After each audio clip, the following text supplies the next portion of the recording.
கலை வணக்கம் நண்பர்களே.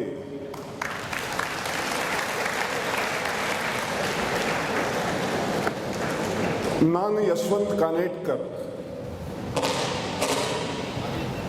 உங்களை எல்லாரையும் இங்கே அழைக்கிறேன்.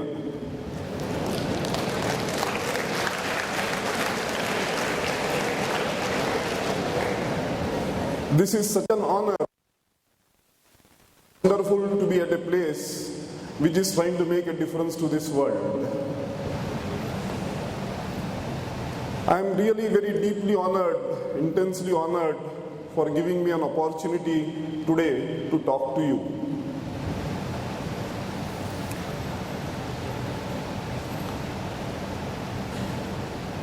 Once there used to be a speaker known for his long and boring speeches, who used to talk at such events for hours on end. And at the end, he used to even ask a question. And his question used to be, do you have any questions?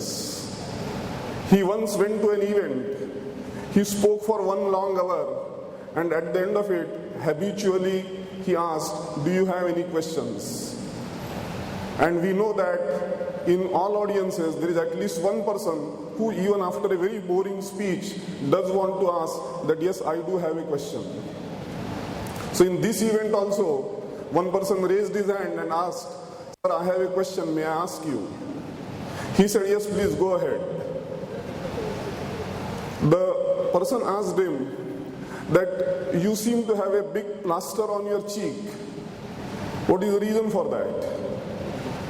The speaker said that today in the morning when I was shaving, I was thinking about the speech that I was to deliver in the afternoon. And I got so lost in that thought that something somewhere went wrong and I had a long and deep cut on my cheek. That is the reason I have put this plaster here. The student was interesting. He said that, can I make you a suggestion, sir? He said, please go ahead. The suggestion this person made is that next time you have a speech in the afternoon, make sure that you concentrate on the shaving so that you can cut down on your speech. So I am not going to take a long and enduring time for you for this speech. When I got a phone call from TEDx organizers saying that you got to come here and share your experiences, I started wondering as to how come I have been invited. I am not a pioneer by any means. I am not an innovator. And perhaps then I reconciled. I thought that maybe me as an author and students as readers, there is some connect somewhere. That is the reason why I have been called. So I will try to share some of my experiences as we go along. Long ago, about 25 years ago, when I passed out 12th standard, I went to a college called VJTI in Mumbai. VJTI is one of the oldest institutions in the country. In fact, when Britishers set up these institutions, they set up in the east B Engineering College, in the north Thompson Engineering College, which is today IIT Roorkee. In the west they established VJTI, and in the south they established Gindi College, which you now know is Annamalai. When I went to VJTI, I come from a very small town called Nagpur in Maharashtra. When I reached there, one of my hostel mates said that, see, we have landed into this engineering college. In Mumbai there is one more engineering college. Name of that engineering college is IIT. So we had got into a bus on some Sunday morning, went all the way to IIT to see how it looks like. And when I saw it, I was aghast.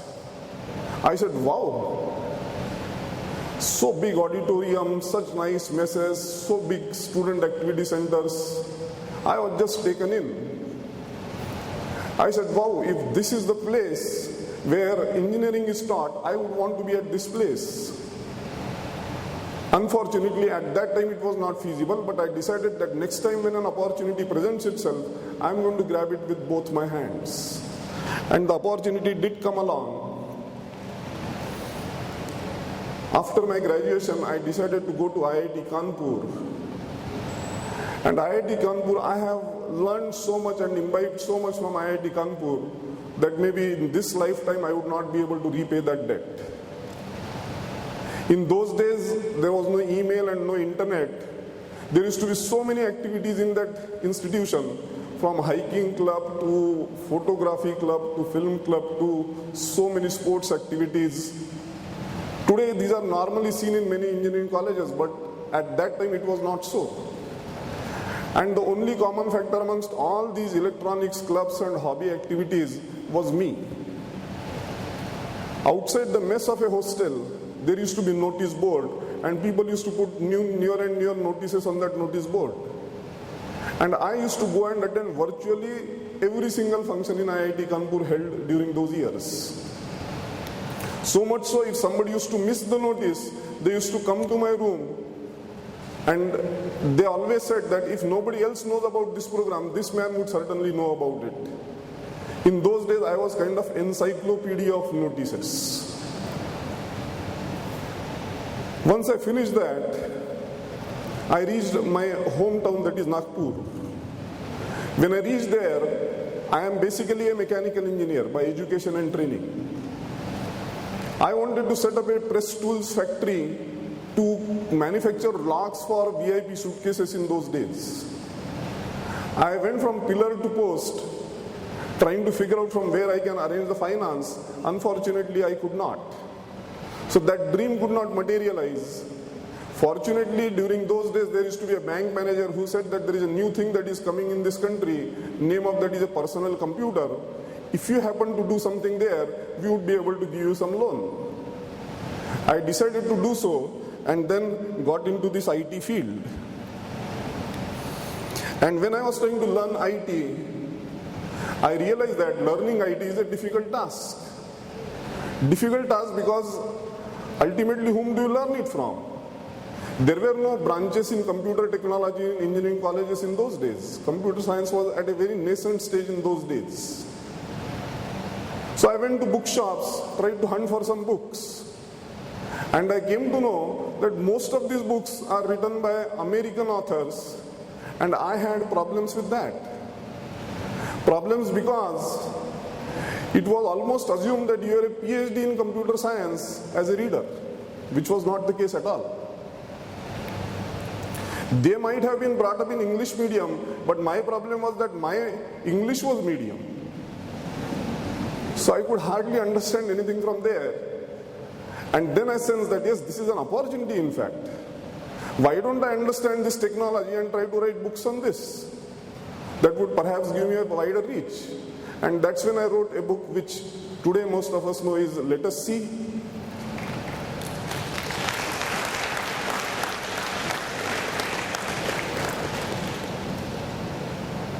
By this time we have sold more than 6 million copies of this. It is published in English from Delhi and New York. It is published in Korean. It is published in Japanese. It is published in Chinese Mandarin, Gujarati, Hindi, so on and so forth.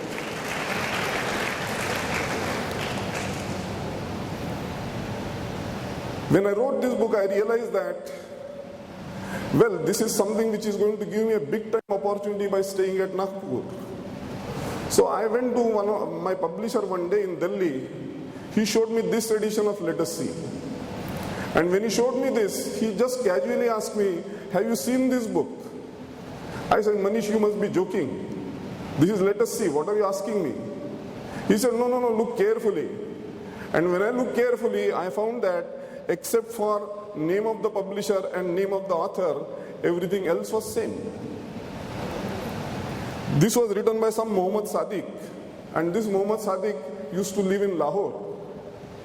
I said, Manish, why don't we go after this person? He said that we can go after this person had he been in Burma, had he been in Sri Lanka, had he been in Bangladesh, but we cannot go after him because he is from Pakistan. And in Pakistan, there are no copyright laws. There are no laws in the first place, so copyright is just too far away in Pakistan right now. If you ask me as to what is it that makes, let us see, distinct, well, answer is very simple. It is written by a man who did not know too much English, which is the case with most of the Indians. It's not our language ultimately. So it is written in a very simple manner. That is the reason why I think people have found it so appealing. One of the topics in let us see which people like it for is pointers, as you know. And if you have to learn C, C++ programming, pointers still remain the biggest hurdle. This is the biggest PowerPoint font that was available to me, so I could not have shown you a hurdle bigger than this. Now if you look at pointers, most of you are aware that when you refer to elements of an array through pointers, you have two different ways. One is a subscript notation, another is a pointer notation. In subscript notation, for example, for a 1D array, you say a bracket I. Same thing in pointer notation, you say a star of a plus I. Correspondingly, for a 2D array, aij is the element in general. In pointer notation, you correspondingly call it as star of a plus I plus j. Likewise for 3D array, so also for 4D array. 4D array in subscript notation is aijkl. In pointer notation, it is star of a plus I plus j plus k plus l. Lots of time people ask me, how come you are so comfortable with this? My standard answer to them is that, well, by education and training I am a mechanical engineer, so I am supposed to do things mechanically very well. When people ask me what is star of a plus I plus j plus k plus l, I almost immediately tell them that it's a pointer to a pointer to a pointer to a pointer that is being used. And they ask me, how come you are able to say this so comfortably? I tell them that, see, in the last expression on the screen, there are 4 stars, so I have made up my mind that I have got to utter the word pointer 4 times. Where there are 3 stars, I got to utter the word pointer 3 times, for 2 stars 2 times, and for single star a single time. Moral is what? Moral is don't do it mechanically. Because if you do it mechanically, you might end up becoming a mechanical engineer, which is perhaps not one of the best things to happen today. Once I was at Moscone Center, San Francisco. It's a huge convention center there. Besides the conference that was going on, there was an exhibition. I was moving through that exhibition. I located a person there, a very well-known figure in the C, C++ world. Name is Dan Sachs. I went to him, tapped him on his shoulder, and said, Dan, the book that you are holding in your hands, I have got something to do with it. He looked at the book, then looked at me, and then said, oh, you must have written this. He was holding understanding pointers in C. I said, yes, I did write this book. Now you tell me, how do you find this book? He said, book is fine, but can you do me a favor? I said, tell me. He said that, can you create complicated pointer-related expressions for me? I said, of course I can. We are anyway so good at complicating things. So I can create complicated expressions, but you tell me what would be the purpose that it would be serving. He said that he is writing a program today to which you supply any complicated pointer expression and then it emits in grammatically correct English as to what that expression is. I gave him the expression that you see on the screen and immediately the program gave the output that P is an array of 3 function pointers where each function pointer points to a function which receives a int star and returns a int star. I was amazed. I created many more expressions. Some of those expressions he could parse correctly, some he could not parse correctly. After a couple of months, a lawyer visited my office. And this lawyer told me that he has written a program to which you supply a grammatically correct English sentence and the output of that is a translated grammatically correct Hindi sentence. I said, oh, this is impossible. He said, no, you can try this program on this laptop. He started the program. On the screen a message came, enter your sentence. I asked him, sir, tell me, should I enter a simple sentence or should I enter a complicated sentence? He said, no, program is pretty versatile. You supply any complicated sentence, that's good enough. And that's when I supplied the program a sentence which said that a sentence or an English sentence cannot start with because is a conjunction. The program took some time and the output came, एक अंग्रेजी वाक्य की शुरुआत कारण से नहीं हो सकती क्योंकि कारण एक उभयान्वयी अव्यय है. I stood up and clapped. I said, oh, this is wonderful. These were the days when Google was yet to arrive on the scene to do our translation or transliteration. So this was really very, very interesting. I asked him, sir, what is the motivation of writing this program? He said that an American tomorrow should not come and tell me how to write any sentence in Hindi. Point I am trying to make is that different people have different motivations to write programs. What you and I have to realize is that if you have to do anything in C and C++ programming, you have to understand and star very well. So go to a temple, say your prayers, and your prayer should be what? That God do whatever but make me understand and star, because if I don't understand this, I am literally gone in programming. Later on, when internet came along, we decided to record in a studio different videos on variety of topics. We recorded 26 different subjects and then started selling them on the internet. Till date, we have been able to reach about 32 countries. Internet, believe me, is a great leveler. From a small town in Nagpur, I could do this. Today, Quest sells at Gale in Sri Lanka, Basra in Iraq, Tirana in Albania, Cebu in Philippines, places I would have possibly never known had Quest not been there. So Quest videos have immensely been successful in taking C, C++, Java, C#, Python to really nook and corner of variety of places in the world. Couple of months ago, I was at Coimbatore at a very famous institute.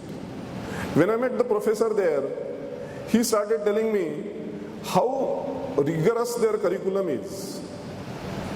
I said, sir, can you elaborate this? He told me that, well, we conduct lots and lots of examinations for students. There is a mid-semester examination, and there is a unit test, and then there is a take-home test, and there is a closed book and an open book, all kinds of combinations. I said, sir, can I make you a small request? He said, go ahead. I said, sir, why do you want to take so many tests? The people who enter your college are actually good.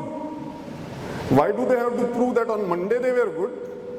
On Tuesday also they were good. On Wednesday also they were good. Stop these examinations. Instead, stoke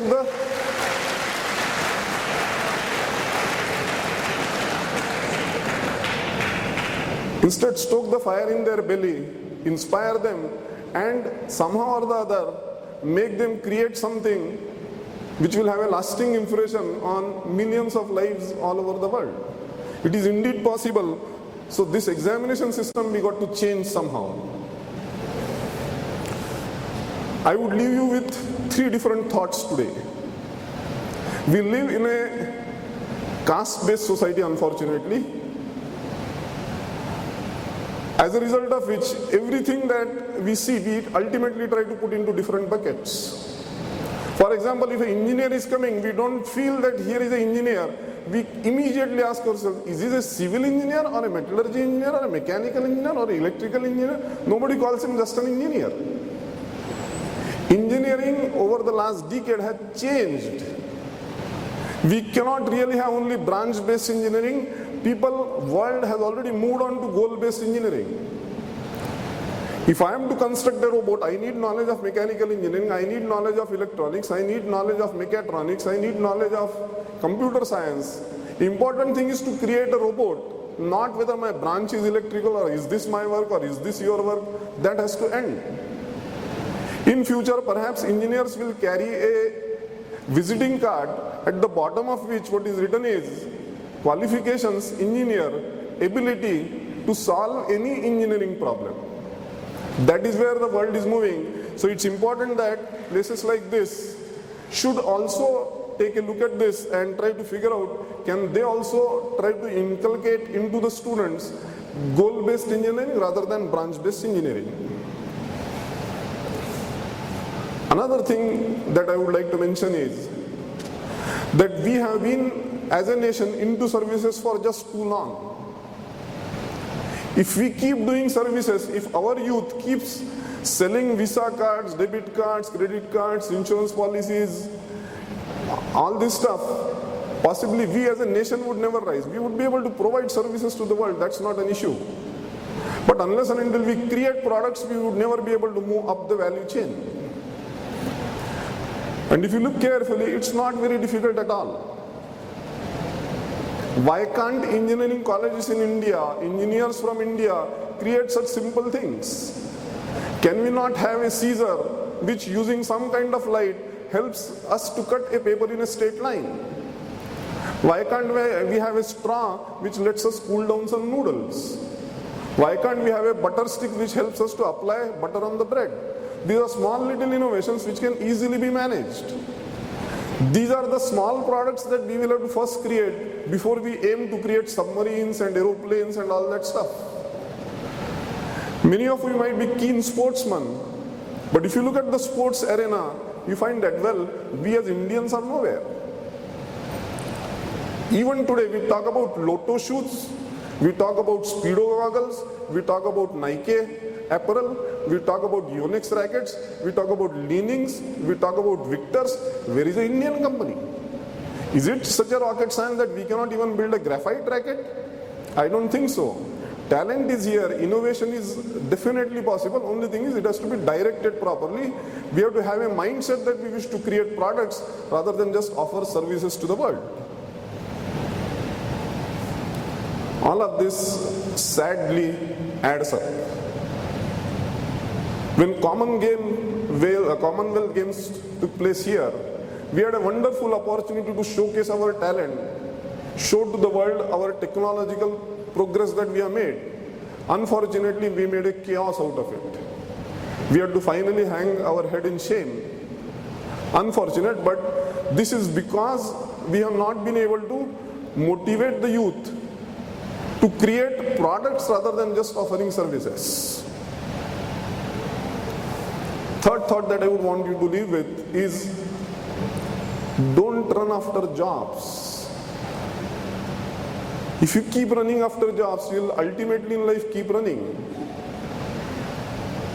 Instead, think of entrepreneurship as a very, very viable option. If you can become an entrepreneur, you would yourself be able to offer jobs rather than chasing jobs yourself. A very viable alternative. I know that everybody sitting here does not necessarily belong to Chennai. You might have come from Coimbatore or any other place. Go back there, your roots belong there. Go there, set up something, and you find that it will give you a tremendous power to change things the way you want them to, which if you remain in a job, you might never be able to achieve.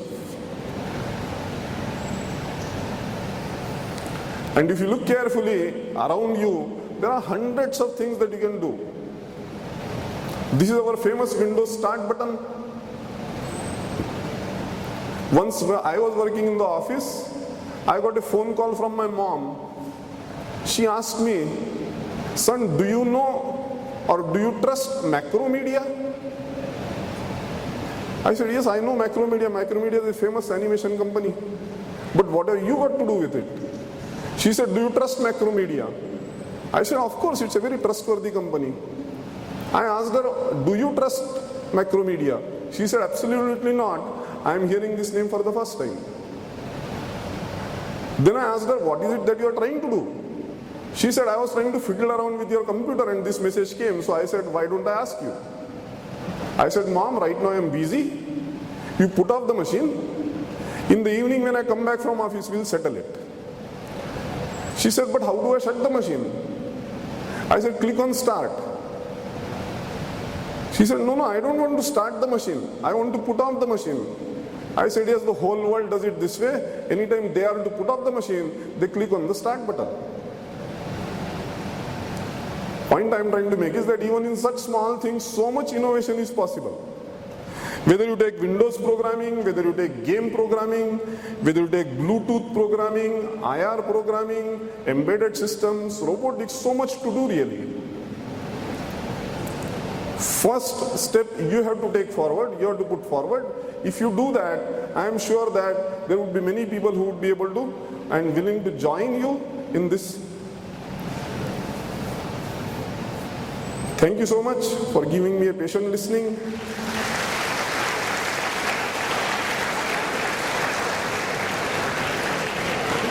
Romma Nandri Poita Varena.